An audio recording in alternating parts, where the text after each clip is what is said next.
Hello everybody and welcome back to Huffney Scooby's Random Fact, the channel that says it's going to give you a random fact in a minute, but never seems to actually get it into a 1 minute video. It's always longer. There has been so many holidays and special days within the last couple of weeks in the UK, including Halloween and Guy Fawkes Night, but 2022 is a lot different and it's a very special year. So today is the reason why 2022 is so special, and why today in particular is very special, as the subject of this day you have learned in school and is even featured in TV, documentaries and even video games such as Assassin's Creed. So why is this day so special? Well, 100 years ago today, a little boy found some steps in the Egyptian desert. Yes, it is 100 years today that the discovery of King Tutankhamun's tomb in the Valley of the Kings, Egypt, was discovered. But there is so much more to King Tut. So in this video I'm going to cover some facts about King Tut for this special day. Let's start with King Tut's name, Tutankhamun. Tutankhamun actually means the living image of a moon. But this isn't the only name King Tut has. In fact, King Tut has up to 3 names. King Tutankhamun, obviously, and his original name, Tut-Ankh-Aten. The name Aten is a deity called the sun disk, and King Tut's father worshipped it. So initially, that's why King Tut was called King Tut-Ankh-Aten. However, when King Tut took over, he decided to change his name to Tut-Ankh-Amun, or living image of a moon. Also, on one of the walls of the temple Karnak, where a giant colonnade is built, one name, King Tut. On one of the walls of the temple of Karnak, King Tut's name is never found on this massive colonnade that he decorated. However, one of his throne names can indeed be found in one single place. It's apparent that when his name was erased, they missed a bit. His throne name, forgive me for the pronunciation of this, and I also have no idea how to spell it in English, is Neb Keperure. Once again, this is only ever found in one location and it's still in hieroglyphs. One of the documentaries showed it off.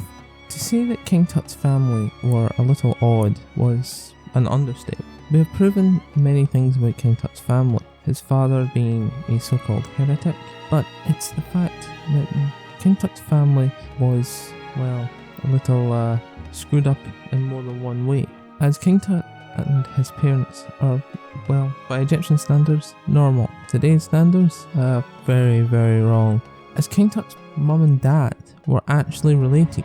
They were brother and sister. We've proven this in recent times. Once again, this was a documentary, which is amazing. Head over to Disney Plus, they've got a few Egyptian documentaries about King Tut, and there's many more out there. I recommend watching a few of them from different places and different times. However, King Tut also married his half-sister, Ankhesenpa'aten. As I said a moment ago, King Tut married his sister Ankhesenpa'aten. This, with all the inter-family marrying, made his family quite frail, as proven in my next point. Within King Tut's tomb, Howard Carter, the archaeologist, discovered 2 tiny coffins. These contained the mummies of 2 stillborn daughters that King Tut decided he wanted to have with him in the afterlife. So he tried to have children, but it did not pan out the way he hoped. As mentioned about the 2 stillborn daughters, it's also believed that King Tut may have been a crippled pharaoh. It wouldn't be surprising with his family history. However, there is no evidence that he was either a cripple or not a cripple. Armour in his tomb indicates he may have even been in battle. Everyone knows that King Tut died unexpectedly and young. No one is quite sure how he died, but there is a few prevailing theories. One of the theories is that King Tut may have been murdered by an unknown party. However, with the armour in his tomb and the almost 6 chariots, a new theory has been put forward in recent years. One of these theories was done in a documentary only a couple of years ago. This documentary postulates that King Tut may have been on the battlefield, and that a fracture on his leg, which we have proved was indeed done before his death, may have contributed. The theory states that King Tut may have been on the battlefield and he may have actually been on the ground. They theorised that he was attacked by a opposition warrior that managed to strike his leg, knocking him to the ground. It's believed then he may have not seen a chariot coming towards him. It's believed that the chariot may have struck him on the left hand side of his body, as that is where most of the damage is. As said in the last point, King Tut died young and unexpectedly. But after his death, 2 letters were intriguingly sent to the opposition king by his wife King TuT. She sent 2 letters asking for a prince to be sent from outside of Egypt. At the time, this had never happened before, and people weren't sure. Bearing in mind, these letters were not found in Egypt, but were actually found in the capital of the other king.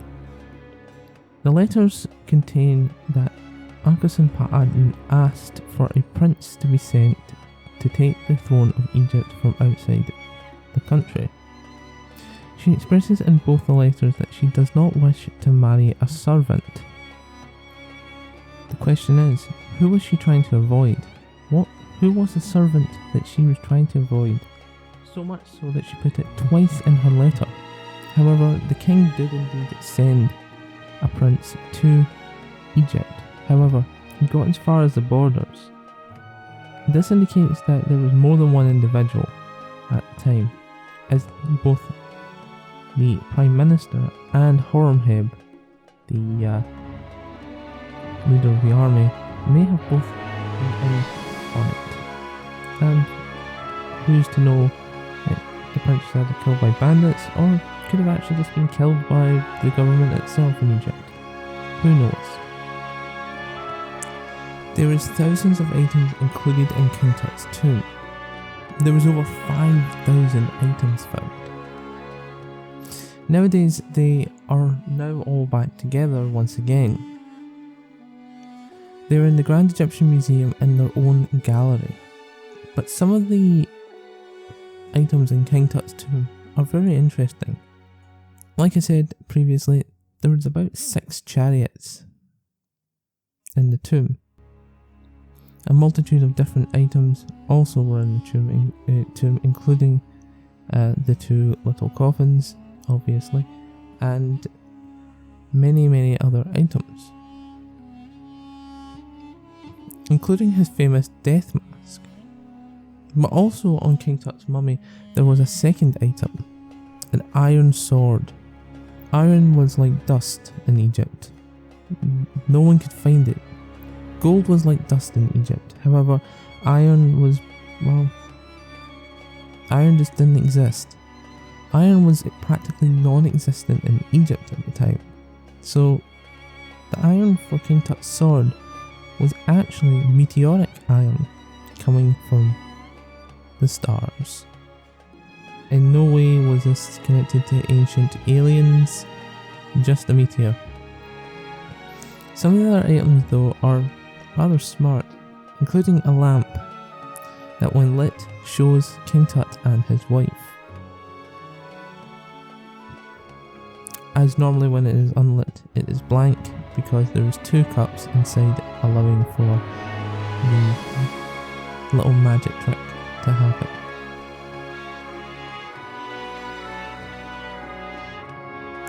Of course, King Tut was buried in 3 coffins, but it was also evident that the tomb was fairly small anyway. The tomb itself was not the greatest, and it was proven fairly obvious that the tomb and the burial were fairly rushed, as the paintings are nowhere near as intricate as they should have been, nor was the size of the tomb. In fact, Howard Carter really struggled to get into the burial chamber, as all of the massive shrines that had been placed over King Tut's tomb, King Tut's sarcophagus, were so large that there was less than a meter's gap between them and the wall. How on earth the ancients managed to build this, I have no idea. They also guesstimate that not all of King Tut's treasures were made for him, as evidenced with the Aten and carved out names on stuff. They reckon at least somewhere in the region of 50 to possibly even 80% of King Tut's goods that were in his tomb may have just been recycled from the Amarna period. As such, they have actually found a couple of weird things around sort of the tomb itself, including a tomb called KV63. This contained a rare find of pillows, which, similar to King Tut's, there is also King Tut's pillows in King Tut's tomb. I recommend you go watch that documentary about KV63. It was made back in 2006. It is still very interesting, and it is a very interesting discovery as it's the first tomb found since the 1920s. King Tut's mummy is one of the more poorer examples of the ancient Egyptian mummies, as well as even a pharaoh. For being the most famous pharaoh in history, his mummy is, well, rather damaged. It looks like his mummy may be charred. However, there is much more to the story of his mummy than you'd think. During the excavation of King Tut's tomb, a man named Dr. Douglas Derry was put in charge of removing the mummy from its coffin. However, the resins used in order to preserve King Tut had actually turned into a glue-like substance, which unfortunately basically glued King Tut to the inside of his coffin. Unable to get the mummy out in one piece, Dr. Douglas Derry decided to do the unthinkable. With a hot scalpel, Dr. Douglas Derry, believe it or not, hacked off King Tut's legs. The king came out in pieces. He then attempted to lift the torso out. Unfortunately, he also broke King Tut's neck in the process, leaving the head and famous death mask in place. So in effect, Carter's team had accidentally destroyed King Tut's mummy. However, in recent years there has been many scans of the king's body, including in the 1960s and in the early 2000s. This has allowed for scientists and archaeologists to think a little bit more about how King Tut may have died. However, I can't do an episode on King Tut without mentioning the famous curse, which is of course a whole load of rubbish. There is no curse. The curse was thought by the newspapers as Lord Carnarvon, in order to try and hold back the amount of reporters from around the world, decided to offer it to one newspaper from England. In order to try and minimise the amount of times he would have to do the same interview and saying the same things over and over again, he only wanted to do it once, which is very fair. However, all the other newspapers just decided to make something up as, well, they decided to make it up, whatever. But they've transfixed on this too. So let's get rid of one of the little myths about King Tutankhamun's curse. Lord Carnarvon died soon after the burial chamber was opened. In actual fact, there was a lot longer between Lord Carnarvon's death and when they entered the burial chamber. In fact, 3 months before they officially opened the burial chamber, both Carnarvon and Howard Carter entered the burial chamber to see if it was still intact. Therefore, that leaves many more months between Lord Carnarvon's death and when they entered the burial chamber. Also, King Tut's tomb, having been sealed for almost 3,000 years, was probably clearer than some of the locations within Cairo at the time, as it was the early 20th century, and the world was still recovering from the fallout of World War I, meaning that the country was still very much prone to disease, flies, mosquitoes, and a lot of power outages, as the country at the time was still, of course, recovering from World War I. The idea was explored that it could have been a biological curse. However, that was also proven to be a falsehood. I mentioned that King Tut's tomb was almost sealed for 3,000 years. Well, they actually proved that a robber had attempted to get in, but had actually decided not to bother for some reason. And that proved that King Tut's tomb had actually been open to the elements for a lot longer. They decided to, in a documentary called The Curse of King Tut. It's a Discovery Channel one. You'll find it fairly quickly. It's a documentary on King Tut's curse. When they try to explore his death and the curse. But in that they cite a few things, including Aspergillus flavus, which is a rather deadly mold. They proved that a sealed tomb in Egypt could in fact contain that type of substance. However, with King Tut's tomb not entirely being sealed, this completely takes it out of context. There is no way that there could be any of that in his tomb. So therefore, there is only one option for the curse. It's just a piece of writing. Newspapers wrote Curse of King Tut and connected all the dots that just are all coincidences. In fact, Howard Carter lived for years and years and years. So let's round off this episode. King Tut had a really weird family, obviously. He died unexpectedly. He had a lot of grave goods. But there is one thing that still remains. Why is King Tut's name in no royal list in the ancient Egypt? Well, there's one simple answer for that, and it's to do with his family once again. King Tut's father, Akhenaten, was considered a heretic, as he decided to become the first monotheist in the world. He believed in one god, the Aten. However, his so-called Amarna experiment, 17 years in a city in the desert, didn't go down well with the people. They decided to erase not only Akhenaten from the history books, but when King Tut died, they decided to do the same to him. That's why it's rare to find King Tut's stuff so intact.